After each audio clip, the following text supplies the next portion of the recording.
उद्या देशभरातल्या जवळपास 295 जिल्ह्यांमध्ये मॉक ड्रिल जे आहे ते होणार आहे।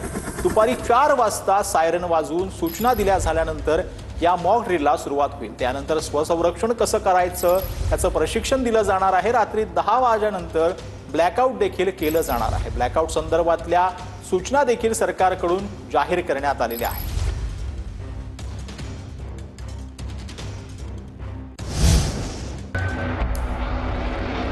शत्रूचा मिसाईल हल्ला होण्यावेळी सायरन वाजण्यास सुरुवात होते। सायरन वाजल्यावर इमारतीपासून लांब जमिनीवर झोपावं। सायरन वाजल्यावर नागरिकांनी तळघरात जाऊन लपावं। सायरन वाजल्यानंतर एखाद्या भिंतीचा आधार घेऊन मागे बसून राहावं। यासह सायरन वाजल्यानंतर सर्व लाईट्स बंद केल्या जातील। सायरन वाजल्यानंतर रेल्वे चालू असल्यास ती आहे तिथेच थांबेल। यानंतर रस्त्यावरील वाहनं सुद्धा आहे तिथेच थांबतील। सर्व घरांमधल्या लाईट्स, रस्त्यांवरच्या लाईट सुद्धा बंद केल्या जातील।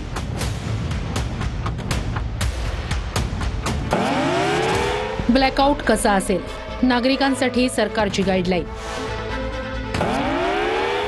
सायरन वाजल्यानंतर सर्व लाईट बंद करा। घरातील खिडक्या बंद करा, पडदे लावून घ्या। घरातून बाहेर उजेड जाऊ देऊ नका। घरातील सदस्यांनी शांत राहावं। स्वयंसेवकांनी इमारतीच्या छतांवर पाहणी करावी। वीज पुरवठा बंद करावा। घरातील आणि शेजारील वयोवृद्ध व्यक्तींना आधार द्या। भारतानं फक्त ताकदीनच नाही तर एकजुटीनं उभं राहावं। नाही बघा, केंद्राकडनं जे काही निर्देश येतील त्या निर्देशाचं पालन केलं जाईल। मॉक ड्रिल करण्याची काही नियमावली आहे, त्या नियमावलीचं पालन केलं जाईल। सगळ्याच गोष्टी आम्ही उघडपणे सांगू शकतो आणि ही सेन्सिटिव्ह इन्फॉर्मेशन आहे, परंतु केंद्राकडनं जी काही माहिती दिली गेली आहे त्याचं पालन केलं जाईल।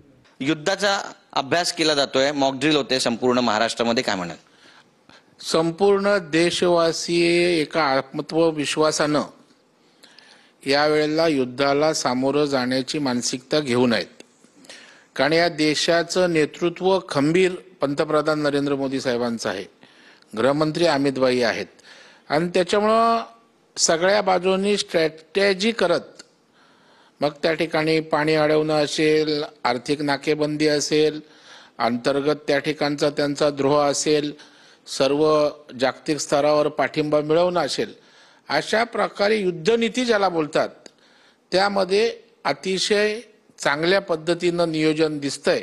शरद पवार सुद्धा म्हणालेले आहेत, शरद पवारांनी सांगितलेलं आहे की देशासोबत आहे, सरकार सोबत आहे आम्ही, आणि प्रत्येक भारतीयांनी, प्रत्येक महाराष्ट्रातील जनतेनं यामध्ये सहकार्य करायला हवं।